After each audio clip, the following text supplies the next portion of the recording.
A very good afternoon, Excellencies, ladies and gentlemen. My name is Habib Mayer. I work at the G7 Plus Secretariat as a Deputy General Secretary. G7 Plus is an intergovernmental organization of 20 conflict-affected countries. Our headquarters is hosted in Timor-Leste, and originally I'm from Afghanistan. I would like to welcome you all to the high-level side event on the role of humanitarian diplomacy in anticipating and preventing food crises. This event has been co-organized by the Czech Presidency of Council of European Union, the OECD Development Cooperation Directorate, the Global Network Against Food Crisis, in collaboration with Fighting Food Crisis along the Human Development Peace Nexus Coalition, which I'm also proud to be a co-lead of it. We are fortunate to have an esteemed lineup of speakers for our event today, offering a range of perspective and insight into the role of humanitarian diplomacy in anticipating and preventing food crises. On behalf of the organizers, I would like to sincerely thank them for taking their time and coming to this event. This event comes at a crucial time. The world is facing a global hunger crisis of unprecedented proportion. The conflict in Ukraine is compounding what is already a year of unparalleled needs, unleashing a wave of collateral hunger that is spreading across the globe, transforming a series of terrible hunger emergencies into the global food crisis. This has disproportionately affected the already fragile and conflict-affected countries. With the current trend of insulation of these countries due to the legitimate consumption of the attention into Ukraine, most of these countries are on the verge of catastrophe in terms of food crisis. The mid-year update of the Global Report on Food Crisis, a product of the Global Network Against Food Crisis, underlines the severity of the situation. Its reporting, in addition to recent IPC analysis, indicates that almost 45 million people are expected to have so little to eat that they will likely be severe malnutrition and risk of death in facing starvation. Almost 1 million people are projected to face catastrophe in 2022 if no action is taken in Afghanistan, Ethiopia, Somalia, South Sudan, and Yemen. In Somalia, at least the latest IPC report released confirmed that up to 300,000 people are expected to face starvation and death before the end of the year if there is no action. This is a wake-up call for all of us, and we need to do something. And that's in this context that this event is organized today. Translating advocacy into diplomatic action remains the key to changing the depreciating trends in food insecurity. Humanitarian diplomacy, which is in simple words, seeks to put the well-being of humans at the center of our action and hence open ways to reach those who are vulnerable for their survival. This event builds on some of the key conclusions of the pre-UNGA event, the Road to UNGA, Preventing Famine and Fighting Food Insecurity, organized by a Global Network Against Food Crisis and high-level panel on famine prevention on 12th September.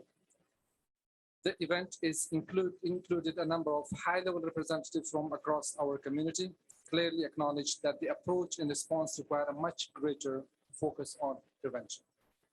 With the greatest number of severe food insecurity caused by conflict, the high-level event also highlighted that access to population in the pursuit of peace must become central to the conversation. Noting that national security is not possible without food security, and the vice versa applies too. As such, the pursuance of peace at all levels must be integrated into all our efforts as the ultimate solution to preventing famine and fighting food crisis. Keeping this in mind, today's event seeks to explore different perspectives on the critical role that humanitarian diplomacy can play in anticipating and preventing food crisis, and how humanitarian diplomacy can address the current food crisis and prevent them from deteriorating further. So we have three parts to today's event. First, we will have some opening remarks from high-level speakers. to frame the discussion and to set the stage. Second, we will have a presentation of the OECD DAC report of the fragility 2022 to look at the underlying fragility in food insecure countries and to highlight vulnerabilities to knock-on effects on the global crisis. Finally, we will convene a number of senior experts to further explore humanitarian diplomacy as a key component of anticipating and preventing food crisis. This will be followed by Q&A. Hopefully, we will have time for that. With that, I'm honored to turn the floor over to our first esteemed speaker to deliver the opening remarks. And I would like to welcome Honorable Mr. Jan Lipavsky, the Minister of Foreign Affairs of Czech Republic, to take the floor.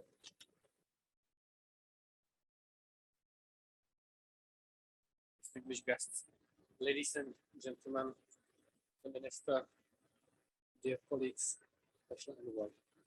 It gives me a great pleasure to welcome you at this timely event on the role of humanitarian diplomacy in anticipating and preventing food crisis. As President of the EU for these stormy 6 months, Czechia feels particular responsibility to look for ways of how to reduce fragility and increase resilience of our societies. At times when food shortage is not only caused by war, but also used as a method of international blackmail, the role of proactive conflict prevention and of humanitarian diplomacy comes to the fore. The combined effects of the Russian aggression against Ukraine, the fallout of the COVID-19 pandemic, and climate change only underline the need for a very open conversation based on clear data about the root causes of global fragility. We have joined forces with the Development Cooperation Directorate of the OECD and the Global Network Against Food Crisis, notably our agile partners from the World Food Programme, to prepare this discussion, to see what we can do together to overcome current crisis and get back on track in sustainable and equitable development, in particular in Africa. With sincere thanks to our co-organizers, I would like to invite all of you, our guests in person here, as well as online participants, to engage in an open dialogue on how to deepen our collective humanitarian action, and I wish you a fruitful debate. Thank you.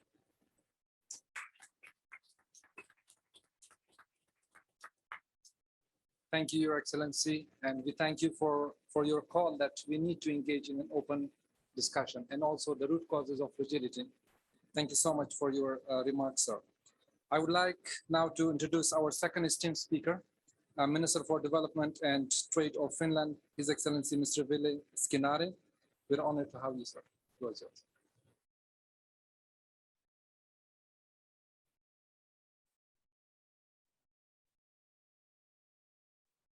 Mr. Chairman, dear Minister, ladies and gentlemen, it's an honor to be here. It's an honor to be at UNGA, since it's been for too long. We've been able to physically meet here in New York. First of all, I want to thank Czech Republic for your EU presidency in these very challenging and turbulent times. Thank you for your performance and thank you for your commitment. But of course, today I think just to talk and address as far as the food security and anticipatory action when it comes to Finland's perspective from the very north, I would just say a few things. We all know the global food security situation. It's very concerning for all of us. What we have learned, we know the reasons, the conflicts, climate change, COVID pandemic, and now the effects of Russia's illegal invasion in Ukraine. What are the human costs, financial costs? They're huge. Addressing crises is always far greater once it has escalated. Anticipation and prevention will save money, effort, and most importantly, it will save lives. Although analysis is being made, and recently we are working hard on that, we still need a better and clearer picture of what's really going on. We need the picture which countries are hurting the most as far as the current crisis, and we also need a more coordinated response together in our prevention efforts. Here, I would like to highlight the work that needs to be done in the field of humanitarian and development next. We need to address both the short-term needs through humanitarian aid, but also we need to look to build long-term resilience through development efforts. We should also remember to place a special emphasis on reaching those in the most vulnerable positions, such as people with disabilities, women, and girls. We can also do more by looking at technological solutions and innovations. There is, for example, an increasing need for effective weather and climate services and early warning systems, especially in the least developed countries and small island developing states. And I would encourage an even stronger collaboration with the private sector in this regard. And we have great examples from Ethiopia, the different parts of Africa, towards South America and America, that we've been able to save lives as far as the weather measurement with our industrial and private partners. In prevention efforts, one particular solution I would highlight is the role of co-funding for humanitarian organizations. The co-funding really enables organizations to address situations quickly and also to support country contexts which might not otherwise get the necessary funding. Last year, for instance, Finland provided some 50% of its humanitarian aid as core funding. I would also highlight the role of school meal programs. They are the world's largest social safety net, and particularly important in this situation of escalating needs. They can provide an impactful and cost-effective situation and solution that can be quickly scaled up in times of crisis.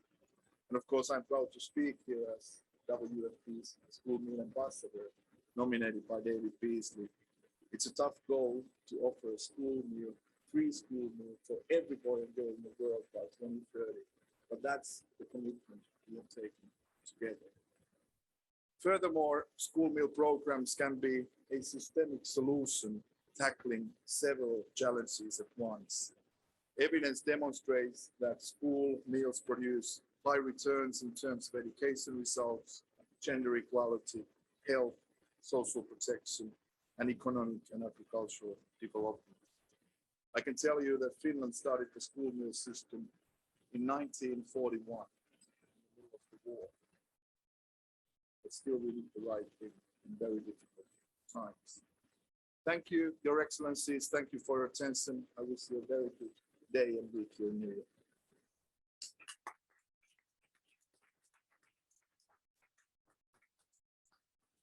Thank you, Your Excellency. Anticipating and prevention saves lives and saves money. And I would also like to register our appreciation to Finland as one of our partners. We launched a new deal for engagement in fragile states in 2011. And that was the framework which was supposed to address these problems at once and for all. And we need to politically reinvigorate that process. So thank you so much, Your Excellency, for your remarks. And with that, I would like to turn now to Jonathan from OECD to present the findings of the OECD Fragility Report. That was also launched today, and I was honored to be present there. The Fragility Report brings the situate the food insecurity in the broader context of fragility in given setting to better understand the context of affected nations. This is of Crucial importance as countries who are already experiencing fragility and acute food insecurity are the most vulnerable to adverse effect of the global food crisis. Jonathan, with that, the floor is yours.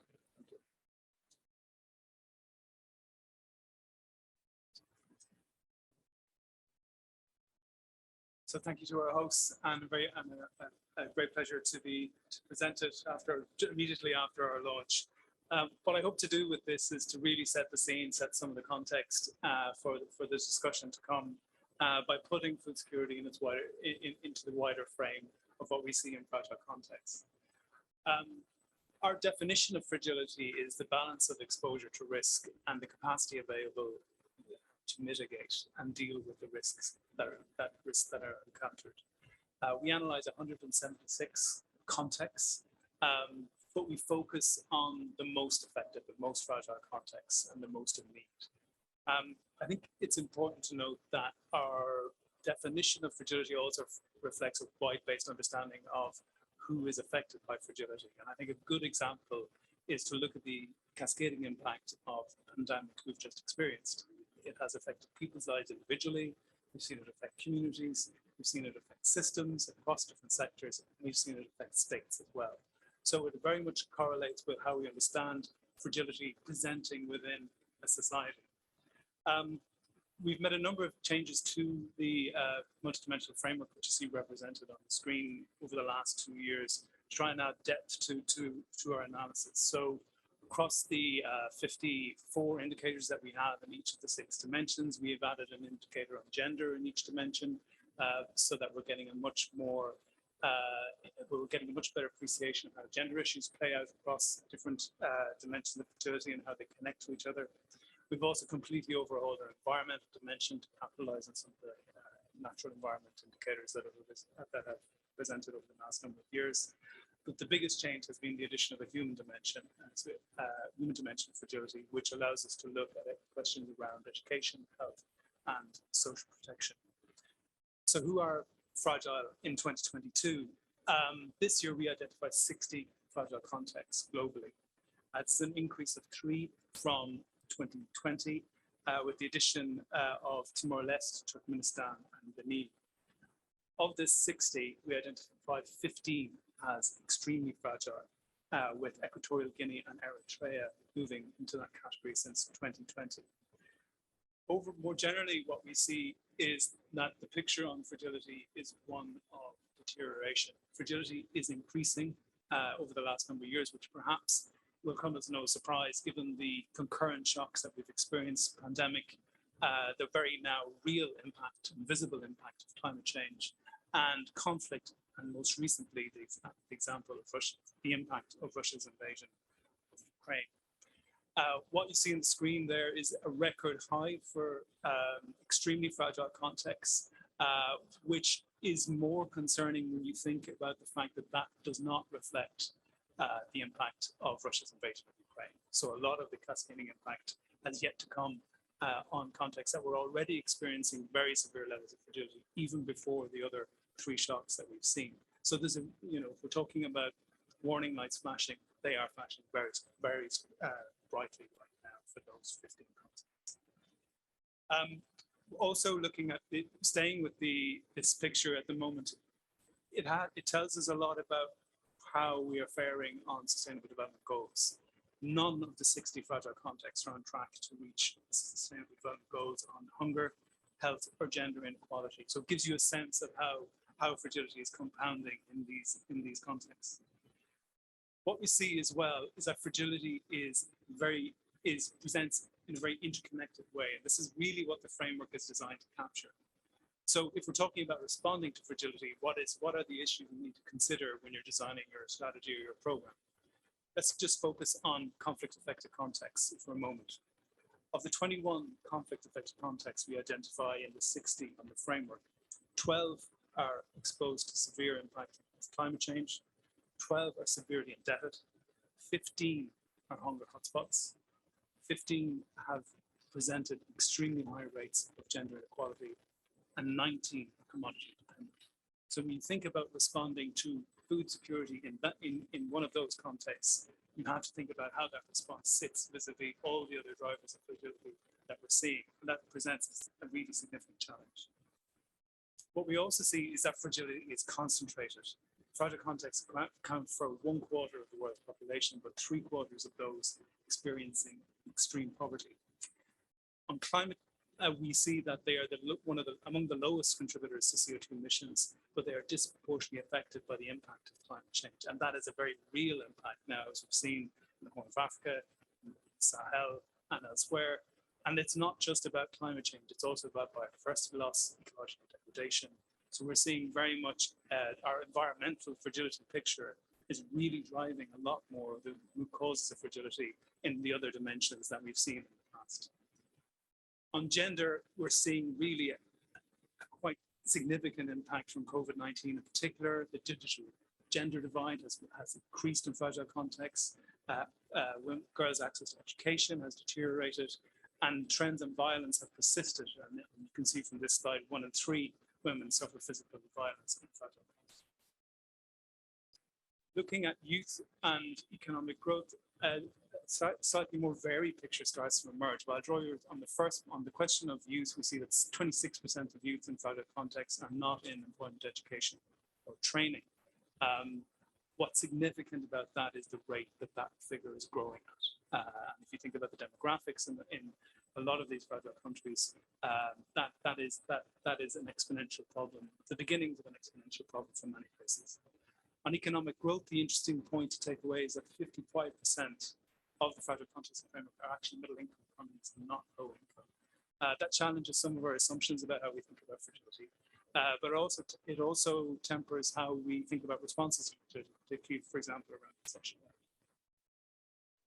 If we look at forced displacement, nobody will be surprised to see that fragile contexts are the origin of most forcibly displaced people, but maybe more significantly, they are also a host to most forcibly displaced populations. So again, if we're thinking about building responses and resilience in these contexts, then we have to factor for some contexts, that is a very significant issue to balance.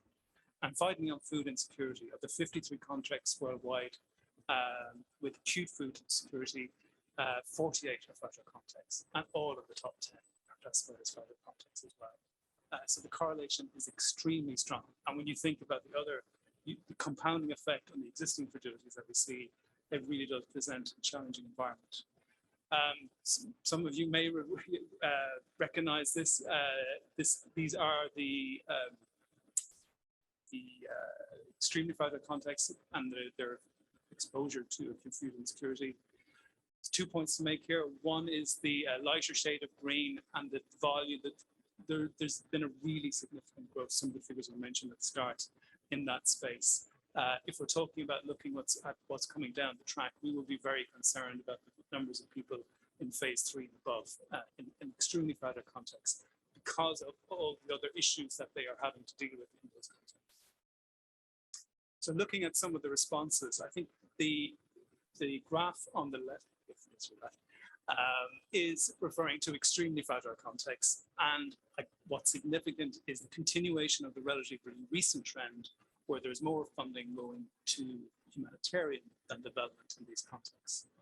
Now, there's a couple of ways to look at this. In one way, it's a good example. It's demonstrating donors' ability to respond in the moment to resource humanitarian aid. But there is a critique in this, in that really, if we're not getting at the development aspects that we're seeing in these contexts, how are we going to get away from that chronic dependence on humanitarian support? And that is easier to say than it is to address, but the trend has been very clearly established. And as you can see, when we look at the other fragile contexts, there's quite a significant difference.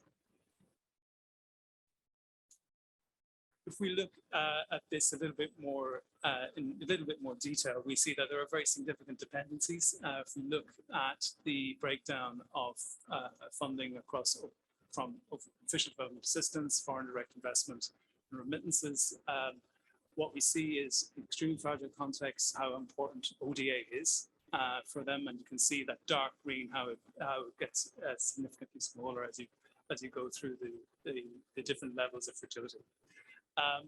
What maybe one of the good stories come out of this year's report has been the resilience of remittances, particularly in the aftermath of COVID-19, and that has been something that has really contributed significantly to a lot of the coping capacities we've seen in some fragile contexts. The graph below, really what we're looking at here are the convergences of fragility. And I think in low income, we can see, yes, there are more middle income, and we see different presentations of fragility. But what you see in low income contexts is this real concentration. So if you look at the way the circles align in the middle on the right hand side, when you're looking at populations that cannot afford a healthy diet or contexts where there's a high risk of debt distress, you can see how these can impact on each other to affect how contexts can cope themselves, and also how think about what responses that might help in those contexts. The conclusions we have come up with from this year's report, I don't think will surprise anyone in particular. We firmly believe that multidimensional approach at the heart of particularly strategy making and higher level decision making, so that we have capitals, multilaterals, and partner governments orientated in the right direction to consider what are the combinations of fragility they need to consider in developing the strategies. Collective action is critical. I think it's a long-standing point, but what we're looking at here really is being smarter about how we look at financing strategies, how we engage with developments like country platforms, and Somalia is a really good example of this, and how we can look at the coordination across programs, so that awareness between different types of programs within a context is taking into account the fragilities that other programs are dealing with. And finally, addressing the divide between development and peace. This is as true for many food insecurity contexts as it is for conflict-affected contexts more generally. But there is a gap in communications, there is incoherence in terms of how we address peace and development issues that needs to be, I think first, our recommendation to the board is, first of all, peace and development actors need to communicate more effectively. And there has been, and if you look at some of the evidence coming out of Afghanistan and Sahel, that has not been the case. And there are bigger issues to be unpacked. The first issue is to address what we believe is a communications gap. And some points to leave you with. Humanitarian, thinking about more of the questions on the table. We see a real need to integrate. If you think about how humanitarian support is being delivered, we see it really important to integrate it as part of a bigger strategy, so we can get away, so we can actually chart a path out of some of the dependencies that exist. We also look at the way humanitarian aid is now being used in a wide variety of ways. The point I'll make here about civil servants in Afghanistan. So it cannot be mobilized in isolation from everything else. And the point we're making here is that we need to think carefully about what we're asking humanitarian support to do, and how far can we push it. And I think there is a vibrant debate within the humanitarian this that deserves consideration in that regard. And my final point is positive one. There are a lot of good examples out there of flexible funding, of good operation, of good policy approaches. We're seeing a lot of initiatives in the FIs through the global fertility strategies and through other initiatives, Global Fertility Act in the US, with the Team Europe initiative. So there's lots of good examples drawn. If we can harness that to really focus on the prevention side, then I think we could really see some substantial progress. And very happy to come back to that. Thank you, Jonathan Marley. I think you gave us a lot of food for thought, and I would say that you reiterated the wake-up call that I referred to, particularly, knowing that so far, I think we are in the 7th years of the SDGs, and none of these countries have been on track in terms of SDGs on hunger or addressing hunger. And the second thing is the fragility is concentrated. Looking at the list, I see, the extremely fragile countries, which are 15, I guess. These are the countries which have been in fragility and conflict for decades. And unfortunately, 11 of them are members of the G7+ that I represent here, including my own country. With that, I would like to go to our third part of the panel discussion. But before I introduce the distinguished panelists, I'm also happy to honored to have or to introduce Ambassador Jan Eliasson, the former Deputy Secretary General and Foreign Minister for Sweden and Distinguished Associate Fellow with the Stockholm International Peace Research Institute. Given his vast experience in the field of diplomacy for Swedish government and the UN, we are truly happy to have him here. But I think he's joining us online. So Ambassador Eliasson, the screen is yours. We are honored to have you. If you would like to have some initial reaction on the presentations and the remarks so far, please.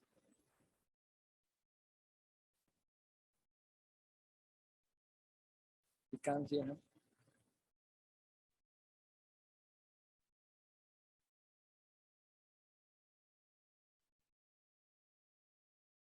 I think you're muted. There we go. Yes, perfect. Thank you very much. Thank you much.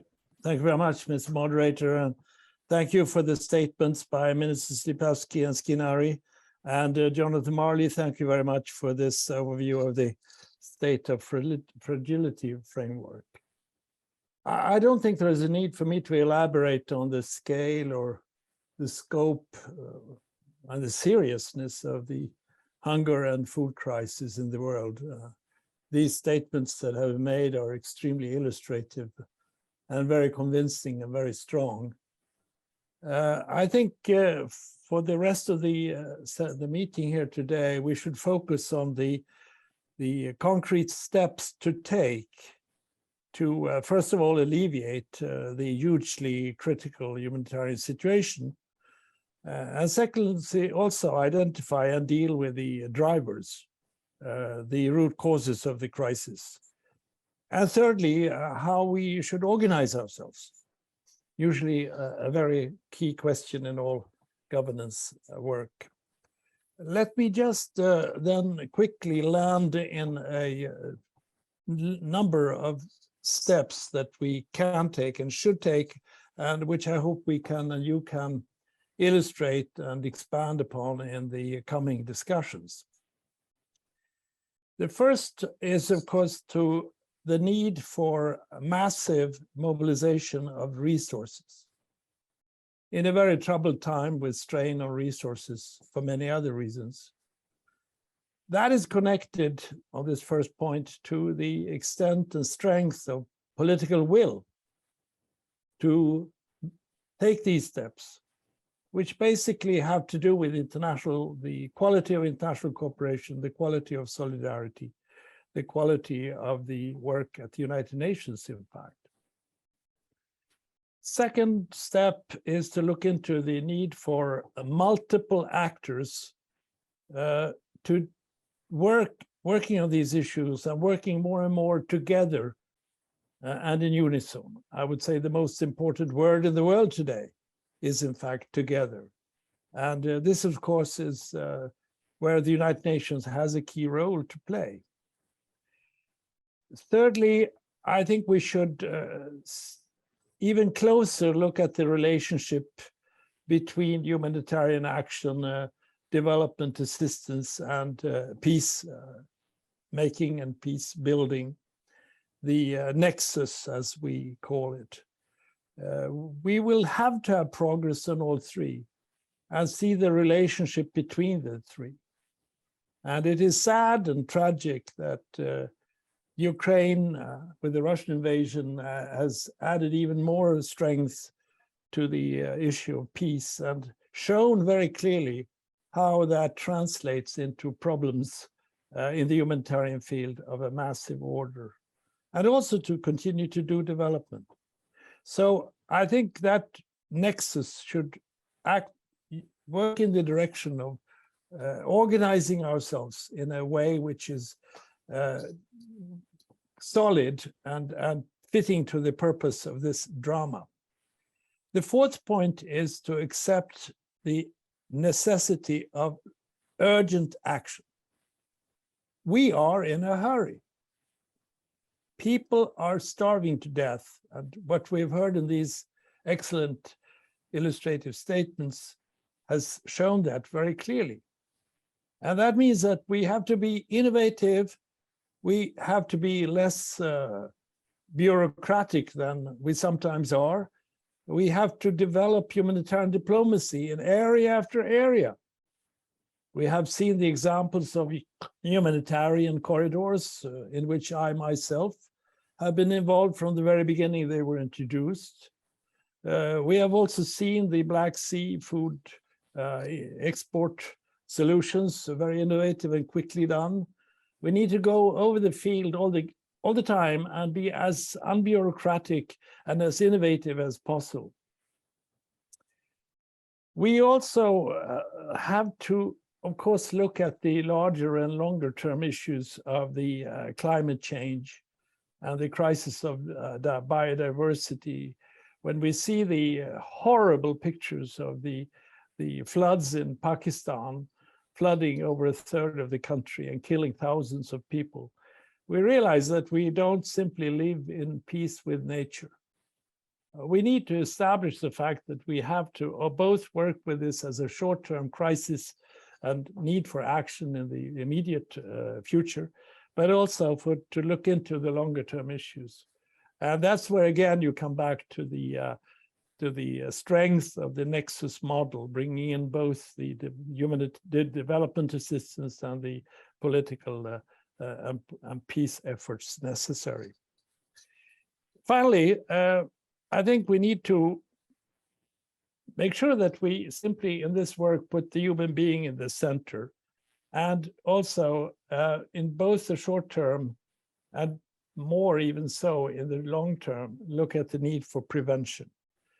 We have used that word so often in the past, but if we don't deal with also the root causes, the drivers of these developments, then we will see this type of meeting year after year. And above all, we will see the suffering intensify. The trends are scary. And therefore, it is time for us to combine the short term with the long term.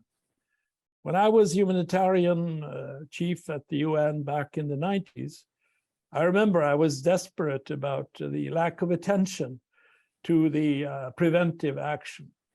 And I remember I asked, and this is a challenge to the media, I asked once, when did you ever see the headline in the paper or on the television or on the radio that the disaster did not occur? You rarely see that. In other words, we have to make it politically and media rewarding to act preventively. So these are my 5 or 6 points to set off this discussion. I am extremely grateful for the initiative coming from the UN and World Food Programme and all these organizers that have seen the urgency of the need to act soon. So I commend you warmly. I will be following this discussion very closely, not only looking back to my past, but also looking from the perspective of CIPRI, the organization that I represent now. Thank you so much.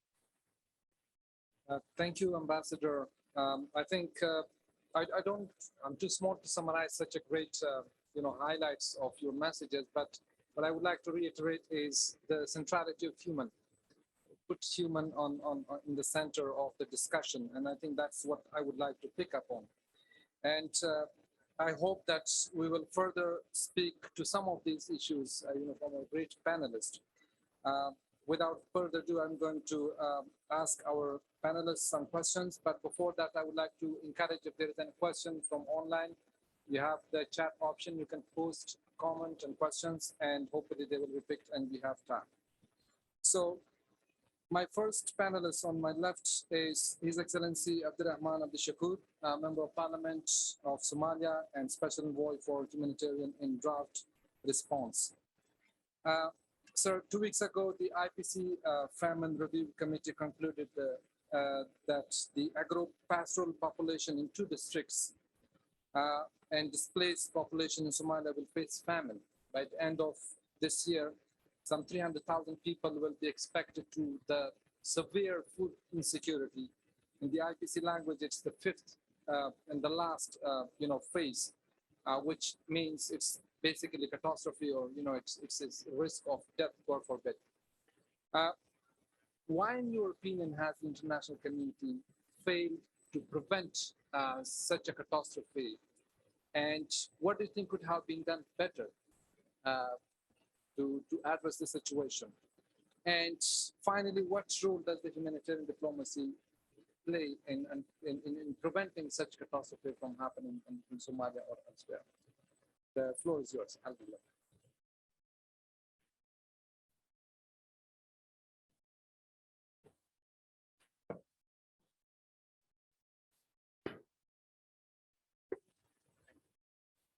Uh, Thank you very much for thank first the CEO of Czech Republic and the Minister organizing political events. It's very important. Yes, the international community is failing Somalia. With each day, more vulnerable people are dying and preventing famine because becomes more difficult. Preventing famine becomes more difficult. Our government and humanitarian partners has given money growing over the past year, but lack of decisive and early action to contain the initial drought emergencies allowed the hunger crisis to slowly develop. That's not a new situation for Somalia or the international community. Similar drought and hunger crisis occurred in 2017 and 2011, with 2011 leading to a famine. Despite some increased support, the level of funding has never reached what is required to address the need. The top donor, the US, has contributed more than half of the total funding to date. Echoing the word of the Interagency Standing Committee, famine declaration should not be the only trigger for meaningful action, as by then it's often too late. SDG commitment to zero hunger and leaving no one behind have not been lived up to. Around 1 in 10 people globally do not have enough, and Somalia tops the global hunger index. No person should die of starvation, let alone an innocent child. We need government to rally in the spirit of humanitarian diplomacy and increase their contributions. Our calls for greater funding are not in competition with other international appeals. While geopolitics should not mean one crisis is given more attention or support over another. Without more support for Somali, hunger will continue to rise. Rural people will continue to leave their homes and traditional way of life. And the worst vulnerable, the newest generation of Somali will perish. If I try to answer the second question, what could have been done different to prevent famine from occurring? There is no easy fix to the problem contributing to the crisis in our country.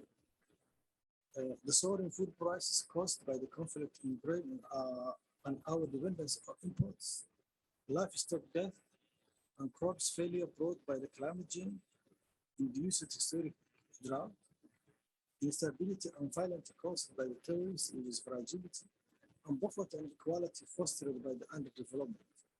We know that early action focusing on prevention work in 2017, early action and increased funding facilitated a scale-up response that prevented famine, coupled with an end to the drought and the vital engagement of our diaspora.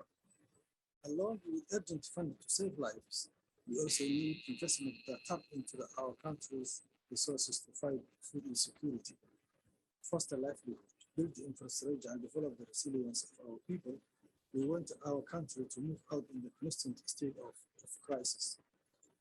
For example, IOM and FAO have an irrigation general rehabilitation project that brings together traditionally competing communities. Such projects make small change that lay foundation for families to adapt to, while mitigating the effect of climate change, building a stronger Somali for tomorrow. But ultimately, we need climate action to reduce the shocks that we in our countries, which have contributed little to global emission, are already feeling. Global leaders should live up to sustain development commitments and commitments to anticipate and respond to the crisis by working with us to prioritize urgently saving lives and making sustainable investments. Around $1 billion is spent on aid in Somalia annually, while remittance of an top that amount yet needs continue to increase. I ask the donor community, partner organizations, and our diaspora community, our own government, and anyone else with a vested interest in our country, is this aid helping families crop into tomorrow or next year? Although vital during times of crisis, humanitarian support should not be a permanent endeavor. The goal of our government is to end the hunger at home and contributing to food security and sustainability energy production in North Africa and the Gulf and the world.